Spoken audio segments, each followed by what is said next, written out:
In the part second of this video हमने इस chapter का पहले का पार्ट डिस्कस किया था. Now we are going to continue with the chapter.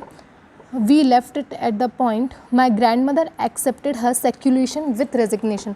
अब यहाँ पे माई ग्रैंड मदर, मेरी जो दादी माँ थी, उन्होंने सेक्युलेशन, यहाँ पे पहले तो मैं आपका वर्ड सेक्युलेशन का मीनिंग बताऊँगी. सेक्युलेशन का मतलब है जो आइसोलेशन होता है, सेल्फ आइसोलेशन, कि मेरी दादी माँ ने अपने अकेलेपन को बिना किसी झिझक के क्या कर लिया था, एक्सेप्ट कर लिया था. She rarely left her spinning wheel to talk to anyone. और अब उन्होंने किसी से बात करनी भी क्या कर दी थी, कम कर दी थी, और वो किसी से बहुत ही कम बात करती थी. From sunrise to sunset she sat by her wheel spinning and reciting prayers. सुबह से लेकर शाम तक वो क्या करती थी. जब इंसान बूढ़ा हो जाता है, बुढ़ापे में होता है, तो वो क्या करते हैं, या तो भगवान की चीज़ों में मगन हो जाते हैं. उसी तरीके से उनकी दादी सुबह से शाम तक क्या है, रिसाइटिंग प्रेयर्स. रिसाइटिंग प्रेयर्स का मतलब है भगवान के गीतों को सुनती थी, नहीं तो गाती थी. Only in the afternoon she relaxed for a while to feed the sparrows. केवल दोपहर के टाइम पे वो कुछ जो बर्ड्स रहती हैं, स्पैरोज रहती हैं, उनको दाना डालने के लिए बैठती थी. While she sat in the veranda breaking the bread into the little bits, hundreds of little birds collected round her creating a veritable bedlam of chirpings. और दोपहर में जब वो ब्रेड के टुकड़ों को छोटा कर करके वरांडे में बर्ड्स को क्या करती थी, डालती थी, वहाँ पे बहुत सारी बर्ड्स इकट्ठा हो जाती थी. And her creating a veritable bedlam of chirping. उनके आसपास a veritable bread of chirping का मतलब होता है एक अजीब सा बिस्तर सा बना लेती थी. बर्ड्स आसपास उनको घेर के बैठ जाती थी, और वहाँ पे जो साउंड आता था वो उन्हीं चिड़ियाओं का साउंड गूंजता रहता था. Some came and perched on her legs, others on shoulders. कुछ आती थी उनके कंधे पे. पर्स्ड का मतलब होता है बैठ जाना. पर्स्ड मीन्स बैठ जाना. कुछ आके उनके कंधे पे बैठ जाती थी, कुछ आके उनके पैरों के आसपास बैठ जाती थी, कुछ तो some even sat on her head, कुछ तो उनके सिर पे भी बैठ जाती थी. She smiled but never shooed them away. वो हमेशा ये देख के क्या होती थी, खुश होती थी, लेकिन कभी भी उन्होंने उनको भगाने की कोशिश नहीं की. It used to be the happiest half hour of the day for her. और वो आधा घंटा उनकी ज़िंदगी में सबसे खुशनुमा पल होता था. When I decided to go abroad for further studies, I was sure my grandmother would be upset. और जब मैंने ये सोचा कि मुझे अपनी आगे की पढ़ाई को कंटिन्यू करने के लिए अब्रॉड, बाहर दूसरे देश जाना है, तो मुझे पक्के में पता था मेरी ग्रैंड मदर ये सुन के क्या होंगी, बहुत ज़्यादा दुखी होंगी. I would be away for 5 years and at her age one could never tell. और मैं उनसे कम से कम 5 सालों के लिए क्या दूर रहूँगा, और ये जब मैं उनको बताऊँगा मुझे पता नहीं उन्हें कैसा लगेगा. But my grand mother could. She was not even sentimental. लेकिन जब मैंने उन्हें ये बताया वो ज़्यादा इमोशनल नहीं हुई, वो सेंटिमेंटल नहीं हुई. She came to leave me at railway station but did not talk or show any emotion. वो मुझे रेलवे स्टेशन तक तो छोड़ना ही, पर उन्होंने मुझे कोई इमोशंस नहीं दिखाए कि वो दुखी हो रही हैं या खुश हैं. She was neutral. Her fingers were busy, her lips moved in prayers, her mind was lost in prayer. उनके मुँह से कंटिन्यूसली क्या है, वो कोई ना कोई गीत प्रेयर गा रही थी, और उनके लिप्स कंटिन्यूसली उसी मूवमेंट में चल रहे थे. हर fingers were busy telling the beds of her rosary. और हाथ में जैसे किसी की माला होती है तो ऐसा लगता था जैसे वो कोई ना कोई, जब हमारे दादा दादी होती है माला जप करते रहते, उसी तरीके से उनको देख के लगता था. Silently she kissed my forehead and when I left I cherish the moist imprint is perhaps the last sign of physical contact between us. और जब वो मेरे पास आई, आखिर में उन्होंने मेरा माथा जो है उसे चूमा, और मैंने ये सोचा कि ये शायद आखिरी फ़िज़िकल कांटेक्ट है जो उनके और मेरे बीच बना है. But that was not so. After 5 years I came back home and was met by her at the station. जब मैं 5 साल बाद वापस आया तो वो मुझे स्टेशन पे वैसे ही मिली जैसे जब मैं छोड़ कर गया था. She did not look a day older. वो वैसी की वैसी थी, वो पहले जैसी ही लग रही थी, मुझे उनमें कोई चेंज नहीं आया था. She still had no time for words and while she clasped me in her arms I could hear her reciting her prayers. और उन्होंने मुझसे कुछ कहा नहीं, लेकिन जैसे ही उन्होंने मुझे गले लगाया तो मैं समझ रहा था कि वो आज भी क्या है, उनके मुँह से वही प्रार्थनाएँ निकल रही हैं जो प्रेयर्स वो पहले करती थी. Even on the first day of my arrival, her happiest moments were with her sparrows while she fed longer and with fabulous rebukes. पहले तो मैं यहाँ पे आपको वर्ड फ्रिवुलस रिब्यूक्स का मतलब बताऊँगी. फ्रिवुलस रिब्यूक्स का मतलब है उनके जो जब मैं यूनिवर्सिटी से पढ़ के आने के बाद जो मेरा पहला दिन था वो वैसा ही था। वो उसी दोपहर के उसी टाइम पे, जिस टाइम पे वो बर्ड्स को क्या दाने डालती थी, वो सबसे ज़्यादा खुश रहती थी, आज भी वो वही चीज़ करते हुए क्या है सबसे ज़्यादा खुश थी। और वो बर्ड्स को क्या कर रही थी, बता रही थी, क्रिटिसाइज़ कर रही थी। In the evening a change came over her, she did not pray. लेकिन उस शाम को वो प्रार्थना करने के लिए नहीं गई। ये क्या है, उनमें बदलाव आया।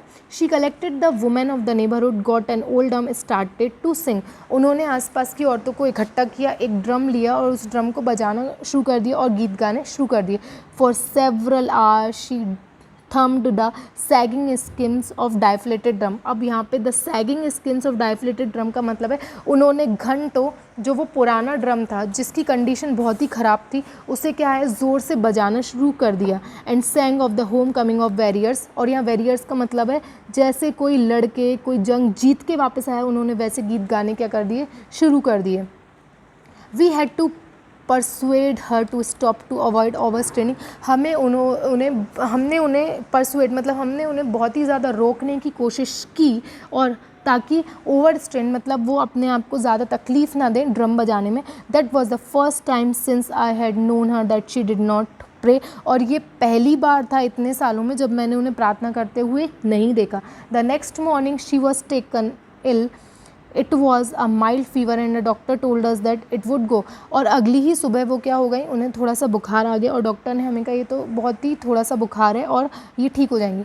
But my grand mother thought differently, लेकिन मेरी जो दादी माँ थी उन्होंने उसे दूसरे तरीके से सोचा। She told us that her and was near. उन्हें ऐसा लगता था कि वो जल्दी क्या है इस दुनिया को छोड़कर जाने वाली है और उनका ये अंतिम समय चल रहा है। She said since only a few hours before the close of the last chapter of her life she had omitted to pray, she was not going to waste any time talking to us.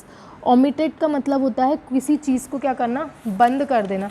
अब उसकी दादी माँ ने क्या किया, उन्हें पता था उनकी ज़िंदगी के क्या चल रहे हैं, कुछ आखिरी पल चल रहे हैं, तो उन्होंने प्रार्थना करना ज़रूरी नहीं समझा। She was not going to waste any more time, और ना ही वो हमसे बात करना चाहती थी। वी प्रोटेस्टेड, हमने जैसा वो बोल रही थी इसके अगेंस्ट उन्हें मना किया कि आप ऐसा मत बोलो, but she ignored our protest, और उन्होंने हमारे प्रोटेस्ट को मना किया। But she lay peacefully in bed praying and telling her beads. आखिर में उन्होंने अपनी माला ली, उन्होंने अपनी माला को दोबारा से जपना शुरू कर दिया और प्रार्थना करना दोबारा से शुरू कर दिया। Even before we could suspect, her lips stopped moving and the rosary fall from her lifeless fingers। और हमें पता भी नहीं चला कब उनके हाथों से वो माला गिर गई। उन्होंने क्या है, प्रार्थना करना बंद कर दिया और उनके लिप्स में मूवमेंट बंद कर दिया। A peaceful pallor spread on her face and we knew that she was dead. और हमें आखिर में ये समझ में आ गया था कि वो सुकून से क्या है, उन्होंने अपने प्राण त्याग दिए और अब वो हमारे बीच में ज़िंदा नहीं है। We lifted her off the bed and as it's customary laid her on the ground and covered with her with a red sheet। हमने उन्हें उनके जैसे कि हमारे कस्टम्स में होता है, हमने उन्हें बिस्तर पे से उठा के नीचे लिटाया, ग्राउंड पे लिटाया और उन्हें एक रेड चादर से क्या करा, ढक दिया। After a few hours of morning का मतलब होता है जब कोई इंसान हमारी ज़िंदगी से चला जाता है तो दुख या शोक प्रकट करना। कुछ समय शोक प्रकट करने के बाद we left her alone to make arrangements for her funeral. और हमने उन्हें अकेला छोड़ दिया क्योंकि हमें उनके अंतिम यात्रा की क्या करनी थी, तैयारी करनी थी। In the evening we went to her room with a crude stretcher to take her to be cremated. शाम को हम उनके कमरे में गए, वो स्ट्रेचर लेके जिसके थ्रू हम उन्हें कंधे पे लेके जाएंगे, उन्हें आखिरी समय में क्या करेंगे, क्रिमिनेट करेंगे। क्रिमिनेट का मतलब होता है वो आखिरी तैयारियाँ जो किसी को विदाई देने के लिए की जाती हैं। और उनको the sun was settling and had lit her room and veranda with a blaze of golden light। और सूरज के ढलने का समय हो गया था और उनके कमरे में इतना बढ़िया उजाला हो गया था। We stopped halfway in the courtyard, और हम बीच में रुके। All over the veranda and in her room right up to where she lay dead and stiff wrapped in the red shroud. उनके ऊपर वही क्या थी, जो सूरज की आखिरी रोशनी उनके ऊपर आ रही थी और वो ऐसा लग रहा था जैसे एकदम से अचानक हर जगह क्या हो गई हो, रोशनी हो गई हो। Thousand of sparrows set scattered on the floor, और उनके आसपास हज़ारों क्या थी, बर्ड्स रहे। देयर वॉज नो चिरपिंग, लेकिन एक भी जो स्पैरो जिसको वो दाना डालती थी कोई भी कुछ नहीं बोली। We felt sorry for the birds and my mother fetched some bread for them. हमें उन चिड़ियों जो स्पैरो थी उनके लिए बुरा लगा, और मेरी मम्मी ने, जो उस ऑथर की माँ थी, उन्होंने क्या किया, उन्होंने कुछ ब्रेड निकाली और उन बर्ड्स को डाल दिए. She broke up into little crumbs the way my grandmother use to and threw it to them. मेरी मम्मी ने भी उन ब्रेड के पीसेस को छोटा करके उन बर्ड्स की तरफ वैसे ही डाला जैसे मेरी दादी माँ करती थी. The sparrow took no notice of the bread. लेकिन उन बर्ड्स ने जो दाने उन्हें डाले गए थे उन्हें नहीं देखा. When we carried my grandmother's corpse off they flew away quietly. जब यहाँ पे कॉप्स ऑफ का मतलब है जब हम हमारी ग्रैंड मदर की डेड बॉडी को ले जा रहे थे तो वो चुपचाप वहाँ से क्या कर गई, उड़ गई.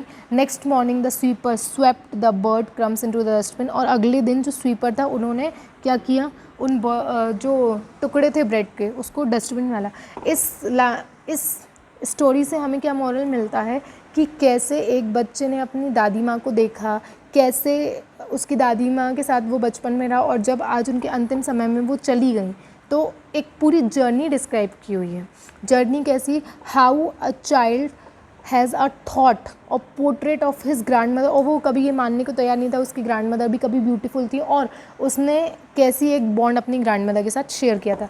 बट आई होप आपको मेरे थ्रू समझाया हुआ ये चैप्टर्स और समझ में आया. आपको अगर फिर भी कोई दिक्कत है तो आप प्लीज़ एक्सप्लेनेशन को दोबारा देखें. Thank you.